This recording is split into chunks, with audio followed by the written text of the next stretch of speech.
Hey guys, this is Akash and you are watching ByteVita। So guys, Apple ने इस बार में अपनी कॉन्फ्रेंस में एक बड़ी अनाउंसमेंट की और वो ये कि 2020 के एंड तक एप्पल अपने मैक से सीपीयू को स्विच कर लेगा। यानी अब आईपैड, आईफोन की तरह एप्पल अपने मैक में इंटेल की जगह अपने सिलिकॉन चिप का यूज़ करेगा। एप्पल का मानना है कि उनका ये कदम मैक की परफॉर्मेंस को न्यू लेवल तक पहुँचाएगा। और वैसे भी एप्पल का अपना सिलिकॉन चिप आईपैड और आईफोन में पावर और परफॉर्मेंस के मामले में बाकियों से कहीं ज़्यादा बेहतर है। साथ ही साथ कंपनी का अपना एक खास तर्क है कि मैकबुक जैसे डिवाइस में इंटेल के सीपीयू को ऑपरेट करने के लिए पावर की ज़्यादा रिक्वायरमेंट होती है, जिसकी वजह से इंटरनल सिस्टम उतनी हीट प्रोड्यूस करता है और इंटरनल सिस्टम को कूल रखने के लिए सिस्टम उतनी ही ज़्यादा बैटरी का यूज़ करता है। खैर, मैं ये बता दूं कि एप्पल अपने सिस्टम ऑन चिप, जिसको वह एप्पल सिलिकॉन चिप कहता है, वो टेक्निकली एक आर्म सीपीयू है। Arm is just an architecture और एप्पल इसी आर्किटेक्चर का यूज़ अपने सीपीयू को बनाने में करता है। अभी तक एप्पल अपने मैक में लगने वाले सीपीयू के लिए दूसरी कंपनी पे डिपेंडेंट था, बट अब फिलहाल एप्पल अपने खुद के लिए सीपीयू डेवलप करने में कैपेबल है और एप्पल सालों से आईफोन, आईपैड में यही सब कर रहा है। पर इन बातों का ये मतलब नहीं कि अब एप्पल अपने आईपैड के चिप को मैक के लिए यूज़ करेगा, बल्कि अब एप्पल अपने मैक के लिए चिप खुद ही बना रहा है। और सीधी सी बात है, उनके लिए उन चिप को आईपैड के सिलिकॉन चिप के कंपैरिजन में कहीं ज़्यादा पावरफुल और बेटर होना पड़ेगा। अल्टीमेटली नए आर्किटेक्चर का मतलब है बैटरी एंड पावर कंजम्पशन में इम्प्रूवमेंट, और इसके बाद एप्पल मैक के लिए अपनी डेस्टिनी खुद ही कंट्रोल कर सकता है। यानी कि इसके बाद मैक के इंटरनल हार्डवेयर काफ़ी अच्छे तरीके से उसके सॉफ्टवेयर के साथ ऑप्टिमाइज हो सकेंगे। इसके साथ ही एप्पल के लिए सारे डिवाइसेस के चिप को सेम आर्किटेक्चर पे लाने पर बहुत से फ़ायदे हैं। उसमें से सबसे बड़ा फ़ायदा है कंपैटिबिलिटी। इससे ये होगा कि मैक के लिए ऐप स्टोर के दरवाजे अब खुल जाएंगे, यानी कि ये ऐप अब मैक के विंडो पर रन हो सकेंगे।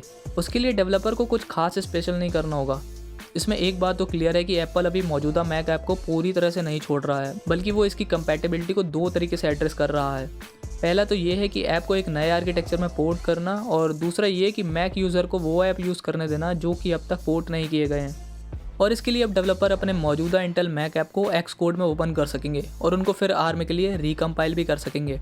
एप्पल ने कहा है कि इसके लिए डेवलपर को बस कुछ दिनों का समय लगेगा। आने वाले दिनों में एप्पल के अपने ऐप इंक्लूडिंग मैक OS 11 जल्द ही अपने आर्म आर्किटेक्चर पर रन करेंगे। साथ ही साथ अदर कंपनीज भी अपने ऐप को पोर्ट करने पर काम कर रही हैं। देखा जाए तो MS office and adobe Photoshop जैसे कुछ सॉफ्टवेयर नेटिवली आर्म पर रन कर रहे हैं, बट डेवलपर्स के पास एक ऑप्शन है कि वो यूनिवर्सल बाइनरीज बना सकते हैं जो कि इंटेल और आर्म प्लेटफॉर्म दोनों पर चल सकते हैं।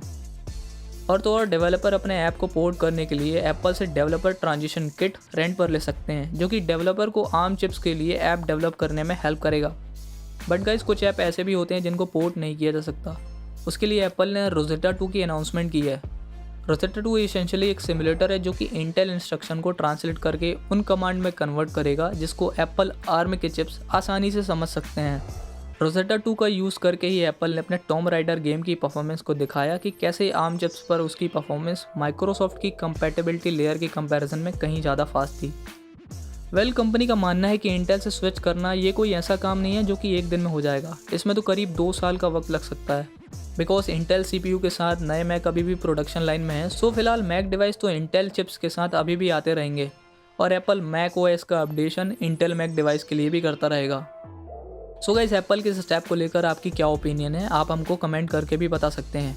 And now that's enough for this video, and if you find this video is useful then please like and share this video, and don't forget to subscribe this channel.